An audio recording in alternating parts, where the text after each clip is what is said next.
More speed.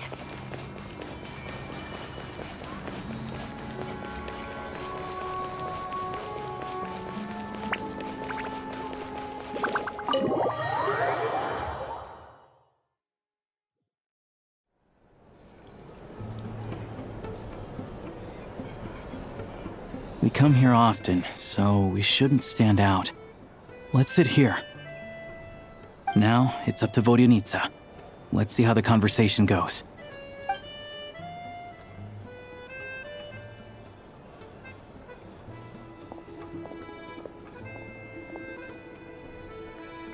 Mr. Mitya! Over here! Over here! Oh, sorry. I got a little held up on my way here. Now we have even less time than we planned.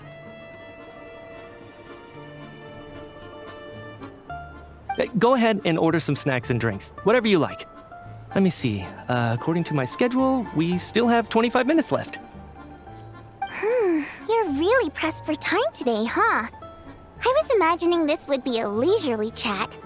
If you'd prefer, we can always reschedule for another afternoon when you have more time. No need. Getting to meet the lead singer is a very precious opportunity for me. I'm not about to pass it up. I've already had to decline your invitation several times because our schedules rarely align. If I don't grab this chance while it's here, who knows when the next one will come around?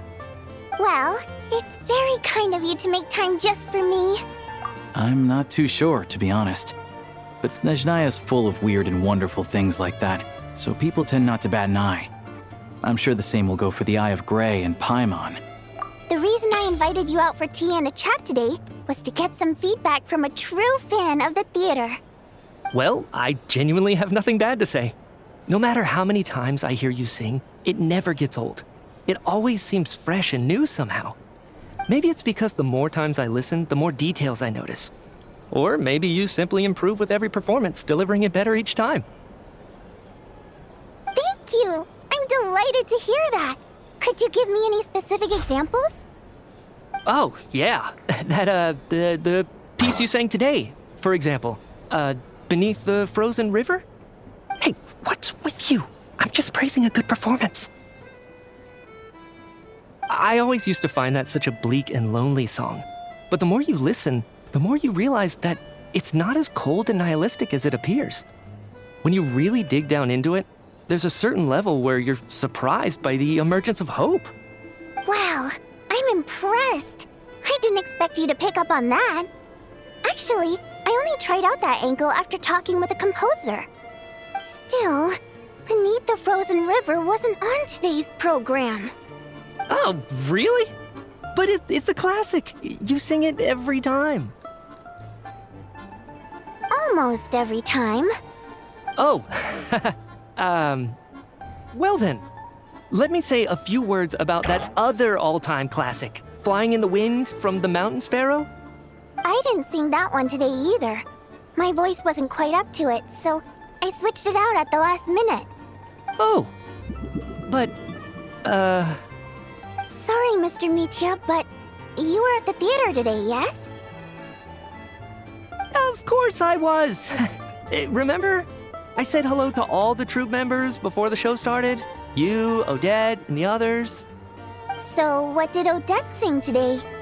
Elegy of the Snow-Winged Goose, of course. Correct. I see. I see. You find my singing boring, don't you? That's why you don't remember a single song.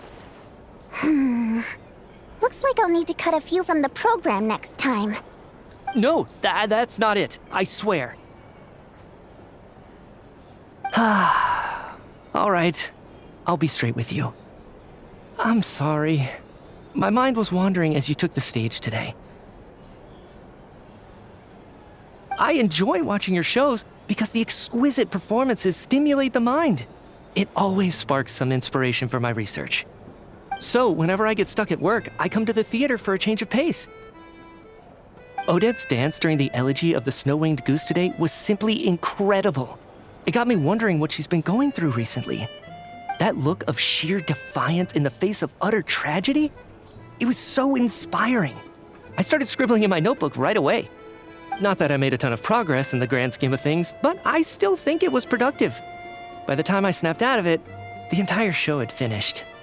So what you're saying is, you didn't listen to my singing at all? Unfortunately not. I'm sorry, I don't know which is more disrespectful. The fact that I don't always come for the show itself, or the fact that I missed your performance. Seems like things are getting a little awkward. Mitya just stepped into a conversational minefield. If there's one thing Vodyanitsa doesn't like, it's people who show disrespect for her performance. This meeting was so hard to set up. Don't tell me it's already falling apart. It's fine. I suppose this is affirming in its own way. At least, it shows that our performance really touches people's hearts, right? Don't let it bother you. It certainly doesn't bother me. She's showing a lot of restraint. Well, I'll be sure to let Odette know how much you adored her performance. Please don't say that. I always love your performances too. It's just that inspiration struck at the wrong time today. I'm usually all ears. I know, I can tell. That's why I value your opinion. I'm sure some people can't stand it when others praise their coworkers right to their face, but not me. No, sir. Fair enough. I still feel kinda bad though. But you know what I really can't stand? People who only show up to the theater to pretend that they're cultured. Makes me sick to my stomach. Oh yeah, 100%. There are too many of those people around. By the time they're walking out the door, they've forgotten all about the show. What's wrong? You look furious. I don't know if you've heard about the boss of the Iskra manufacturing plant. He isn't even a theater investor, but he always demands the same privileges as actual investors. Box tickets only, premium drinks, even the right to request specific songs. Well played, Vodyanitsa. Seems like she's harnessing her rage to steer the conversation back on track. Now that you mention it, I've interacted with that guy before. I gotta say, everyone holds him up as an example of a benevolent businessman, but I don't know. I don't see it. Yeah, he couldn't care less about what's happening on stage.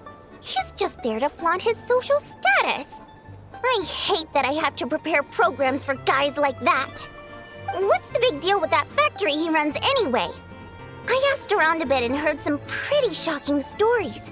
Sounds like he's just another greedy capitalist. Oh, really? Yep, the things people are saying are pretty damning. Low wages, insanely long working hours, equipment running around the clock. And as if that's not bad enough, he also strictly forbids his employees from giving any kind of interview. Project Stuja has now been extended so many times, we're at the point where crystal rations for the common folk are barely enough to survive on. Yet he even wants to get his greedy hands on them just to boost his own profits. If the rumors are true, he's in serious violation of the law. Interesting. So you've heard about it too. What? So it's really true? Who knows? I've only heard the same rumors you have. But there's no smoke without fire. The Rooster's been coming down on us hard lately, demanding that we track and trace every single batch of Crystal. My coworkers in the Department of Energy have been tearing their hair out over it. The Rooster? I didn't realize he cared that much. Yeah. Even though there are no restrictions on Crystal trading, the poor will wind up freezing to death if we let the rich buy as much as they want. That's clearly unfair. Looks like we'll need to arrange an investigation into the Iskra manufacturing plant as soon as possible. I never knew you kept up with current affairs beyond the theater, Miss Vodyanitsa. You really have a heart for the common person. Most Fae in your position have long been indifferent to the plight of humans. Well, those of us who choose to live in human cities are naturally going to pay attention to any significant upheaval. Isn't the Rooster a Fae himself? I'm just surprised to learn that even someone with as much experience as him is getting so stressed out over Project Stuja. What is the end goal of this project anyway? This is it. We're finally going there. I'm sure Mitya can sense on some level that she's fishing for information. But since their conversation is so relaxed, he might just let something slip. It's stressing me out too. If I'd only made better progress with my research, things wouldn't have dragged on this long. Oh, so your work is related to Project Stuja? That's right. The Armory Palace needs a brand new energy source, not the power of the Light Realm and not elemental energy. Right now, the only thing that meets the requirements is the power contained within stellar linchpins. But harnessing that power is costly. Each step of the process requires enormous amounts of Kresnet crystal, from extraction to quantification to attempts at conversion. Progress has been painfully slow, and the team is getting burned out as time goes by. Sometimes, I see people staring into space as if in a trance. Could it be that this new energy source has side effects? No, it doesn't affect us, because the energy is used for...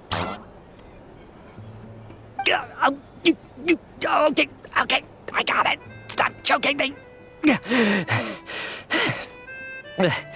Sorry, I can't talk about that. I think we're all just exhausted. We've been working ourselves to the bone for so long with so little progress to show for it. It's no wonder people are struggling to stay motivated. Seems like I owe you an apology. I shouldn't have gotten so mad at you for not paying attention during the show. Don't worry about it. I count myself lucky, to be honest. I don't envy the people who work closely with the Tsaritsa herself. I'd much rather be in my current position. At least I don't have to shoulder any major responsibilities. So they're trying to develop a completely new kind of energy.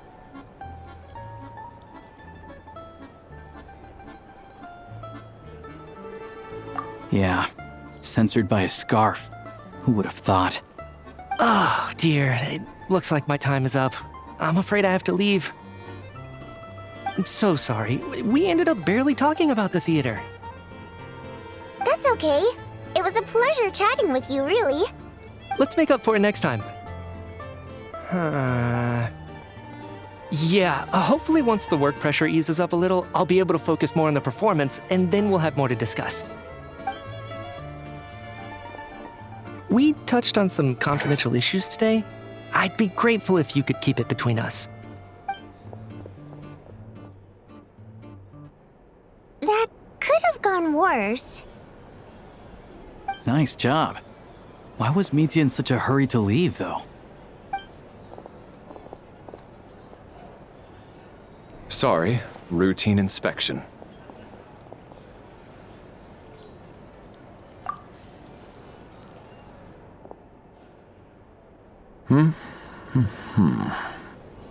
Okay, let's go.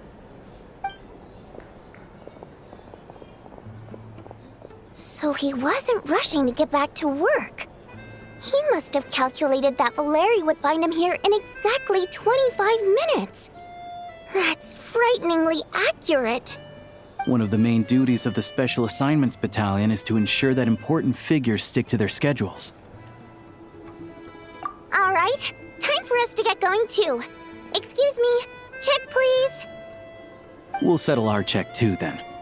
Oh, hello there. Mr. Mitya paid the check before leaving. He also asked me to pass on a message. He said it was an honor to share his tea break with Miss Vodyanitsa and her two friends. Wait. So he knew we were here all along? This raises a lot of questions. Did he deliberately mention the new energy source so that we'd overhear it? Maybe his work isn't confidential after all. Maybe the key here is the purpose of this new energy. I guess that's the next thing to look into.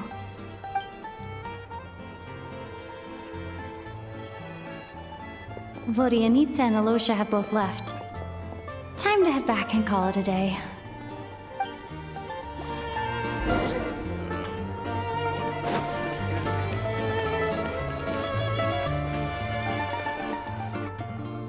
You're back! You're pretty early today.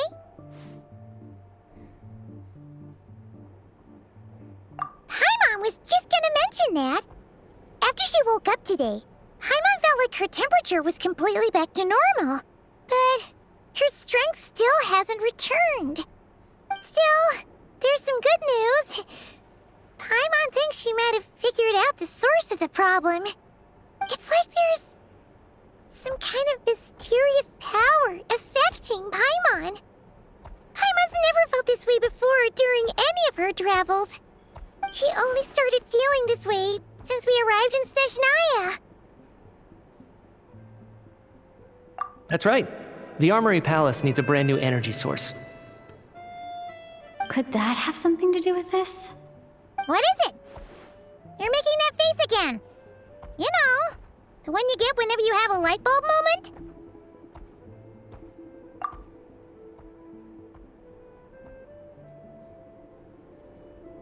So, they're trying to develop a new energy source here? And you think that might be why Paimon's feeling unwell? Well, Mitya denied that the energy they're researching has any side effects. Although, he did say that people working on the project have been having issues with their concentration and short-term memory. But even so, those are completely different symptoms from Paimon's. It's pretty faint, so it's kind of hard to tell. But, if anything, it seems like it's coming from roughly the same direction as the Armory Palace. Sure, Paimon's with you there. But how, though? The robot only has a limited amount of intel. Oh, great point! They argue about Project Stuja every day.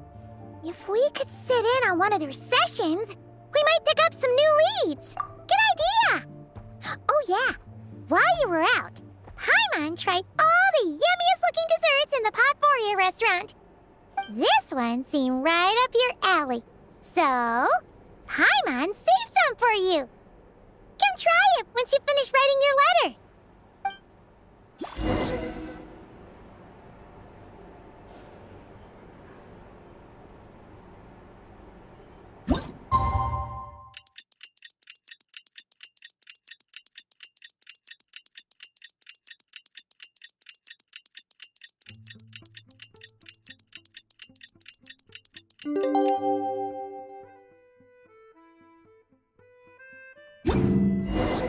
Alosha replied. He says that we won't be able to speak at the Vetja, but he can arrange for us to attend as visitors. Time to get ready. Then head to the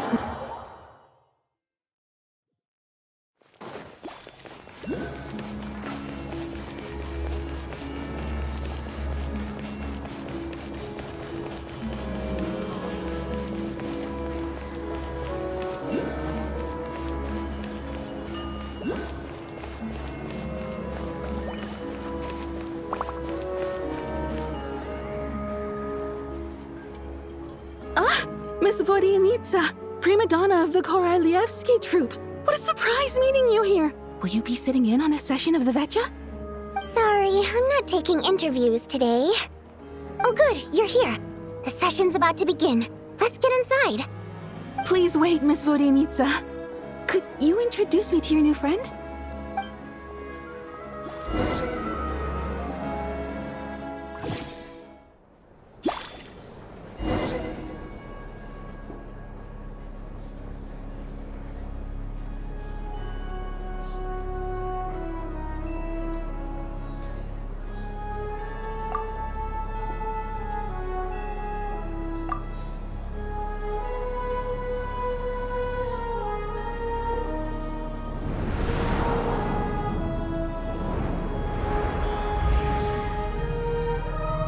In summary, the energy management commitments made for the outgoing period have been delivered upon.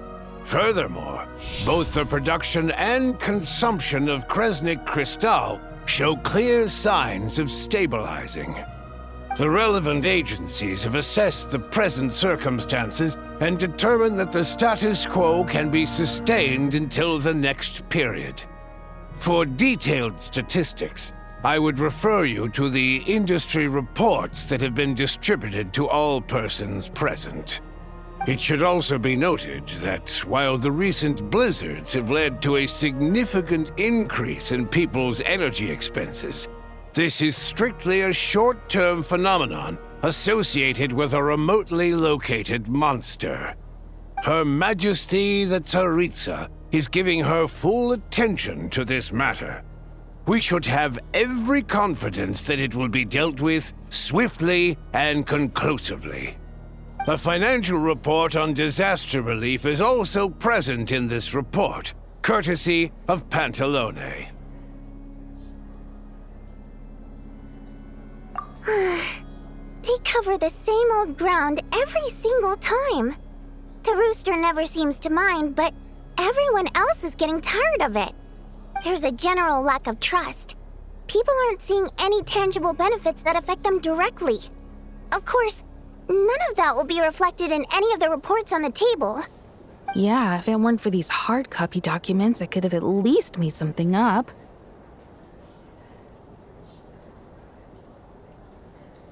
Oh, don't mind me. I'm just out here trying to hit my interview quotas. Bring out the kvass. Ever read it? Best-selling newspaper in town. If I remember correctly, you guys don't even have a sales permit. You have to sell from stalls on the street. Okay then, best-selling street stall newspaper in town. Still counts.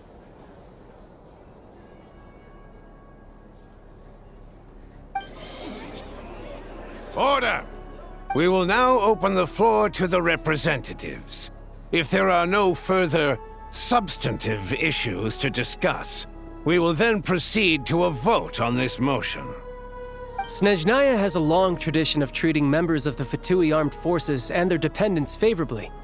But recent surveys shows that Fatui families in remote areas have access to 15% less crystal than the average civilian family in Snezhnograd. It's been said many times before, but it bears repeating now. There needs to be a clear and consistent rationale behind how crystal is allocated, or we will soon face immense public backlash. Perhaps you wouldn't need to keep repeating yourself if you would hear me out for once. I say again, true consistency exists only in principle. In the real world, fairness is relative. You appear to treat resource allocation as a simple function of production and population. So what about when the equipment used in production breaks down? Have you factored that into your equation? And do you even know how long it's been since Snezhnaya last conducted a census? If I knew the answers to questions like that, I'm sure I'd be a very wealthy man. And I doubt I'd be going by child. I'd like to bring the focus back to the specific issue I raised. Or do you wish to deny that favorable treatment for Fatui dependents is our long-standing policy? It's easy to be a critic when there's no accountability. That seems to be a running theme in the anti-Project Stuja cohort. Defeat the ringleader and all other problems will magically resolve themselves. That's what they seem to think. But in case you aren't aware, not one jot in my report would change whether Project Stuja continues or not. So you have no intention whatsoever of finding a solution to this problem? On the contrary, I'm the only one here who ever brings solutions. Child opened by speaking up for the armed forces. Regrator struck back with style and a war of words ensued.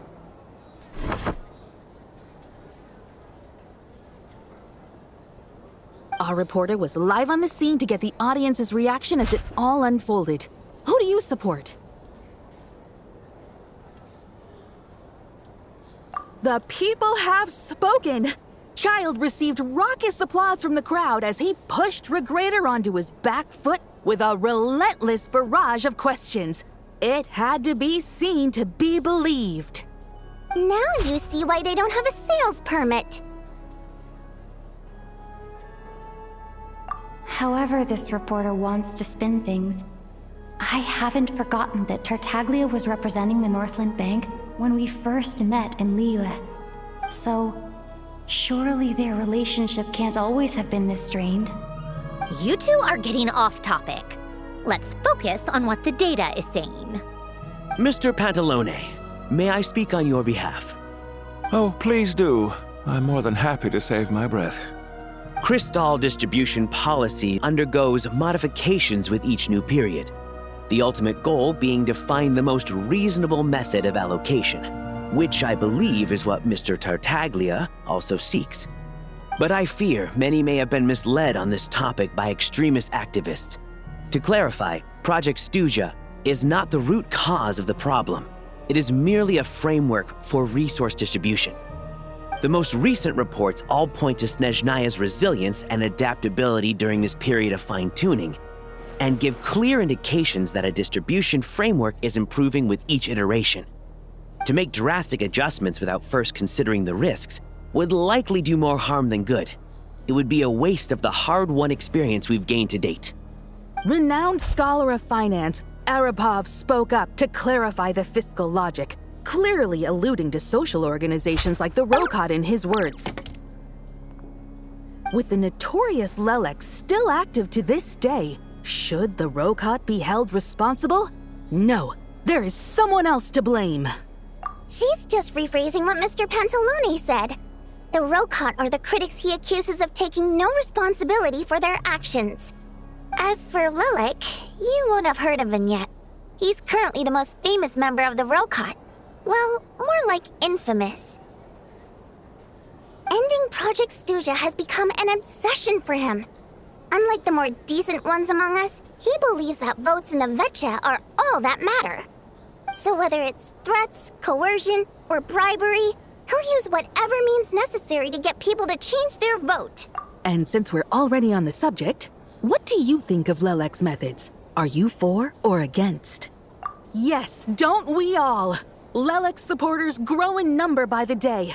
We stand with Lelek. At least someone here wants to take this discussion seriously. I've been considering that issue myself. What you really need is more precise regional data, right? I think it would be easiest to let the Fatui handle it, since they're already in charge of Crystal shipments anyway. We may as well get them to collect some data while they're at it. Whatever you need, you can ask the Fatui to look into it for you. In terms of supervision, I think the Druzhna would be a good fit. I had hoped to discuss this with Miss Vesna, but sadly, she's not present. I will be happy to take a note of your suggestions and present them to Commander Vesna for a decision upon her return. The Commander has always taken a keen interest in Project Stuja. However, given the Druzhna's demanding workload, I'm afraid it may prove difficult for them to provide any practical support. Let us refrain from jumping to conclusions until a concrete and actionable plan is in place. My apologies, Lord Rooster. There are numerous issues to address here, including manpower, time sensitivity, and reporting lines.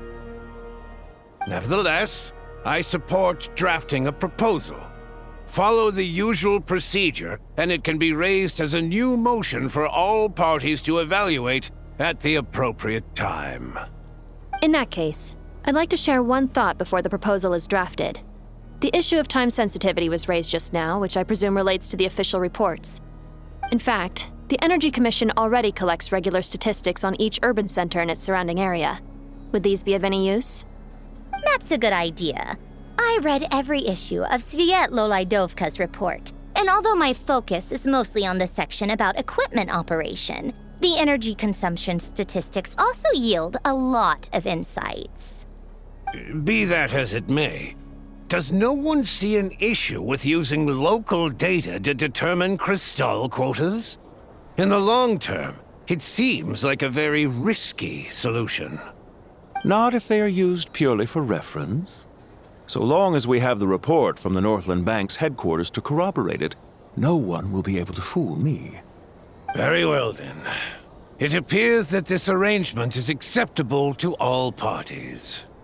Yeah, sounds good to me. The members reached a provisional consensus on the issue of improving treatment for Fatui soldiers.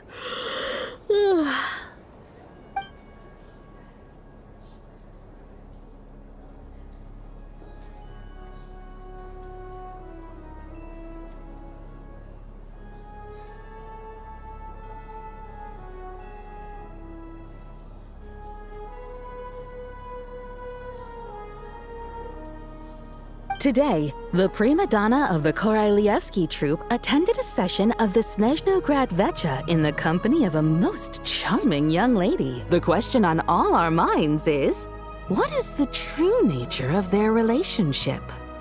Write anything like that again, and I'm revoking your permission to interview the troupe. Got it?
Now then, if there are no further contributions from those present, we shall proceed to the final vote. Hey, check it out!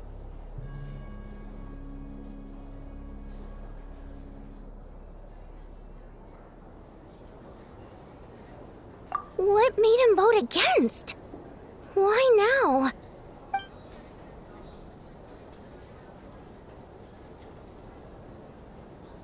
The votes have been tallied. Those in favor of continuing Project Stuja total 61%, securing a clear majority. That was too close. The margin has shrunk yet again. Chuganov was a huge loss. I'll bet Lelek is behind this. I wonder how Pulcinella will respond this time. Chuganov. I see. Lelek strikes again. Yes, go, Lelek. Once Project Stuja is defeated, our unwavering support at Bring Out the Kvass will finally pay off when we make our comeback. I can taste our victory already! In accordance with the result of this vote, Project Stuja will remain in effect until the next VII period. Finally, may I remind us all, we debate only for the greater glory and solidarity of our nation. May the aurora shine ever on, and the tundra always stand firm. The session is concluded.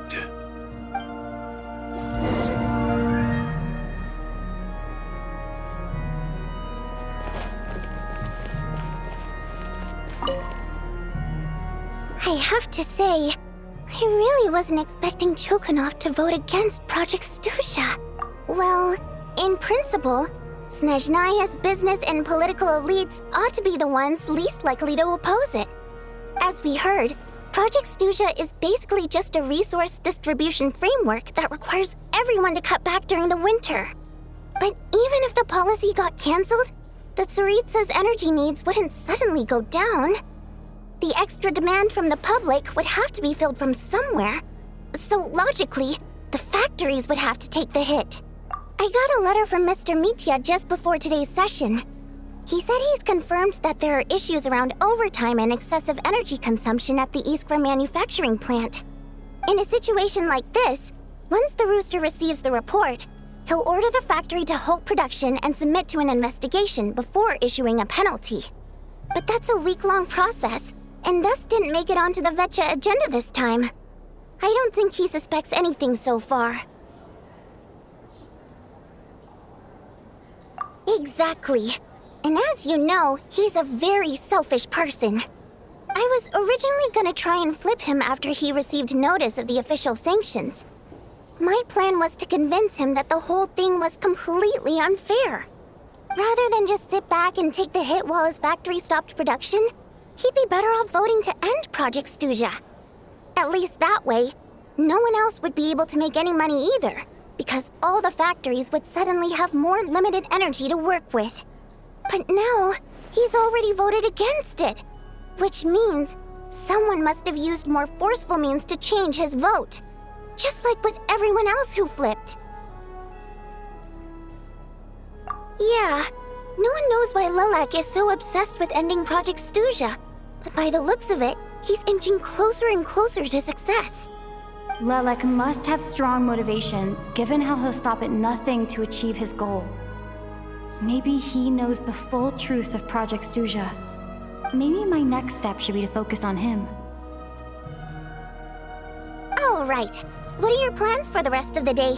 Shall we head out? Hey, comrade. I noticed you were here during the debate. I didn't take you for a political enthusiast. Greetings, Harbingers. I just happened to have some free time today, and my new friend here thought it might be fun to check out the VII. Ah, Odette must have introduced you. Looks like you two are getting along pretty well. I'll leave you to catch up. I should head back to the troop. Sure. Break a leg and all that.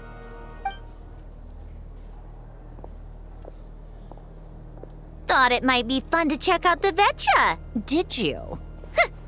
Things are never that simple with you, Traveler. There's no way you're here for kicks and giggles. Tell me I'm wrong. Oh, yeah. To some, he's a captivating enigma. To others, he's the bane of their existence. No one ever thought that some anonymous nobody from the Rokot could cause such a stir. Huh? You want to look into Lelik? Then I'm sure his days of anonymity are numbered. What do you think, Sandrone? Fine by me, I guess. If the Traveler actually manages to expose Lelik, it'll be doing Pulcinella a favor. In return, it seems fair to let her in on what we've learned so far. My thoughts exactly. Sharing is caring, after all. Head back to Glupov and grab the files on Lelik. It's easier to just pull the records than go through the rigmarole of getting the Traveler a visitor's permit. As you command, child, sir. In that case, since we're going to be waiting anyway, I'll have someone brew a pot of black tea.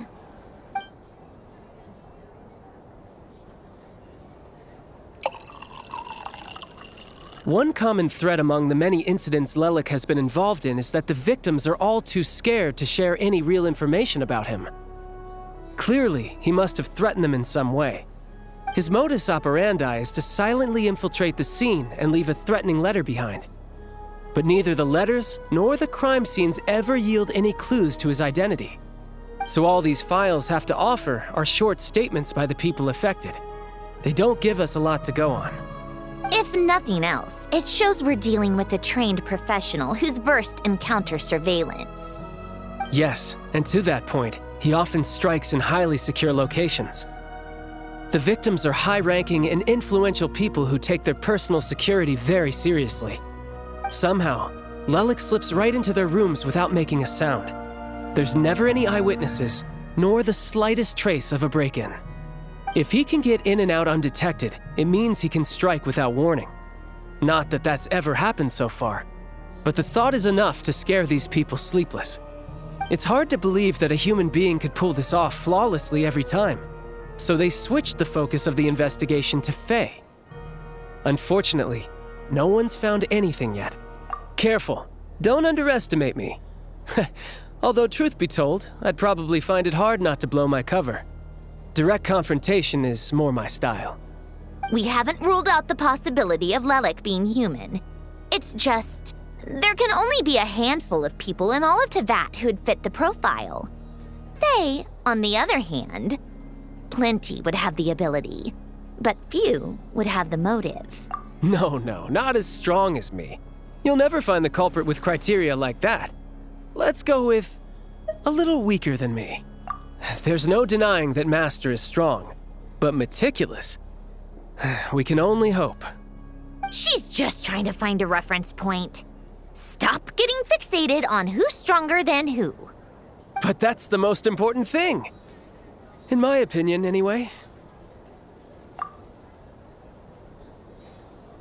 Odette? Yeah, that seems about right. Her skills are solid, and she's always calm under pressure. Except she's Fatui, so the likelihood of her working against us is pretty low. But yeah, much more accurate than your previous example, at least. No, wait a moment.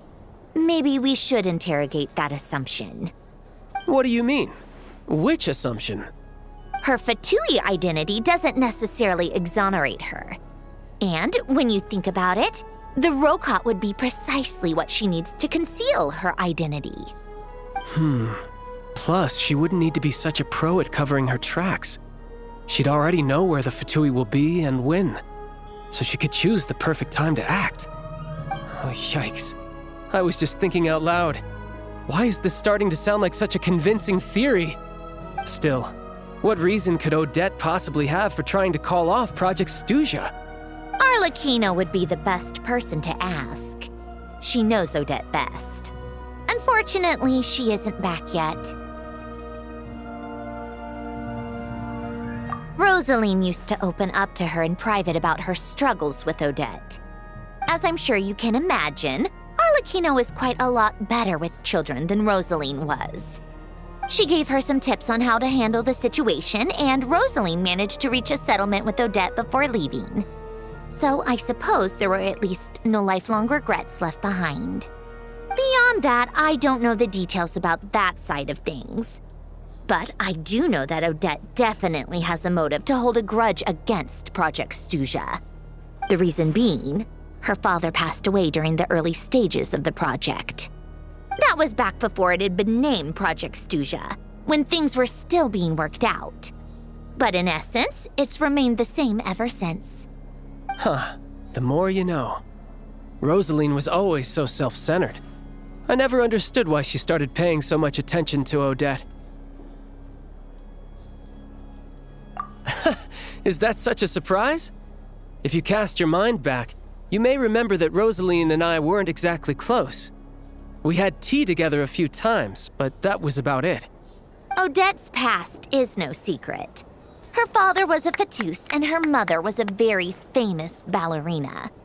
On the surface, it looks like she followed right in her parents' footsteps. But the truth is quite a different story. After her father passed away on a mission, her mother was overcome with grief. She broke her leg during a performance and could never dance again. Odette was only interested in ballet at the time, but this tragedy left the family with both breadwinners gone. They could barely make ends meet. Per Capitano's policy, family members of Fatui who died in the line of duty had to be appropriately accommodated and provided with adequate assistance. So, regardless of how Rosaline may have felt about it, it fell to her to resolve the issue of Odette's family's livelihood. In the end, the solution they agreed upon was to have Odette join the Fatui. Right, because the alternative would have been a one-off compensation payment, I guess. In that sense, joining up was definitely the better option. Still, she must have had mixed feelings about it, right? If she doesn't even like the Fatui. It's just a theory, a possibility. But as a motive for Odette to become Lelik, it holds up. That said, I have no idea where Odette's head is at right now, or what her conflict with Rosaline was about. Plenty of people were on bad terms with Rosaline. I have no intention of trying to figure it all out. Yes, but there's not much point in discussing that now. Yeah, back to Lelik. Since our investigations so far have turned up next to nothing, we've got nothing to lose by trying a new angle. Funnily enough, Tonya and I had actually made plans to go to the theater tomorrow to watch Odette's rehearsal. Unfortunately, thanks to this Lelik situation, I'll be stuck working overtime again. Which means you can go in my place. No point wasting the ticket. Plus, you'll get to meet Tonya. Spirit Seeker. Quite the classic ballet. It was passed down through Odette's mother's family for generations, though it hasn't been performed in years. But Odette's been practicing it diligently, and it's finally ready for a return to the stage. Excitement is through the roof. Tickets for the official performance sold out long ago. Tonya's excited for it too. She's desperate to see it no matter what. Personally, it's not really my kind of thing, but since she's my little sister, I had to figure something out. I've actually seen it several times before. The story's pretty straightforward. The lead character follows a trail of clues left behind by a spirit, gradually recovering her memories along the way. It's a tale of love and regret. So not exactly reinventing the wheel, at least by today's standards. But when that classic melody kicks in and the lead character begins to dance, it always gets me. It really is beautiful. Not an easy dance to do justice to, though. I know it's always been Odette's dream to perform this piece, but I'm not sure she's really ready. In that case, I think that even if she is Lelik, we should wait until her performance is over before we respond. I'll let you take it from here, comrade.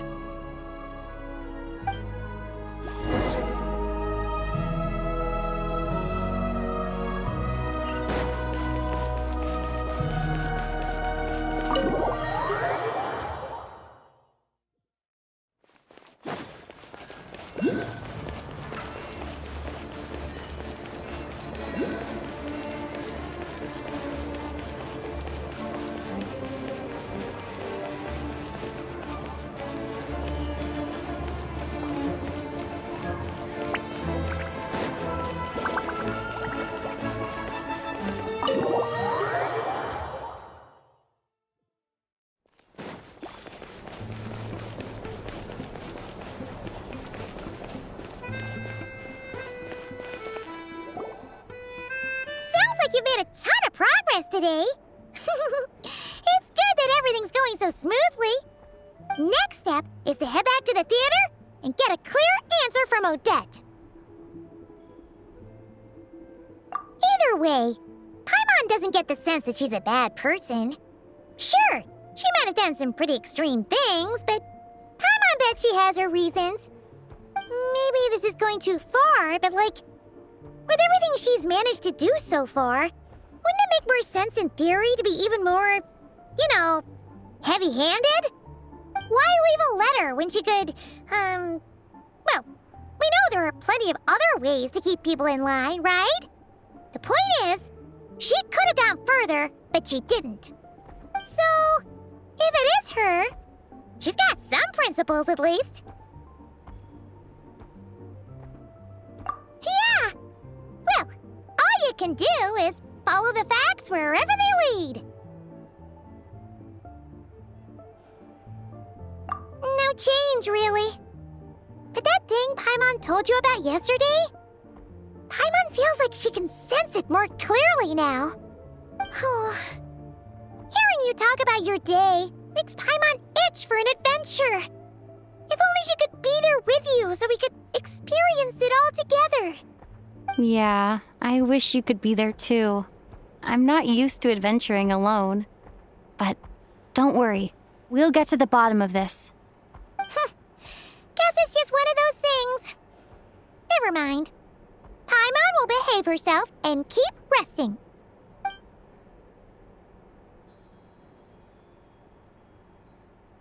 If Odette is Lelek, she may well have inside information on Project Stuja. Her father was involved with the project's early implementation and tragically died in the process. Now, she's dedicated herself to bringing it to an end. It's hard to imagine she could have gotten this far without knowing anything at all about the Tsaritsa's true intentions. When she spoke to us as a member of the Fatui, how much did she let on? And how much was she hiding? Only time will tell. Maybe tomorrow everything will be answered. Hey look! It's snowing! Could be a tough day ahead. Make sure you wrap up warm tomorrow.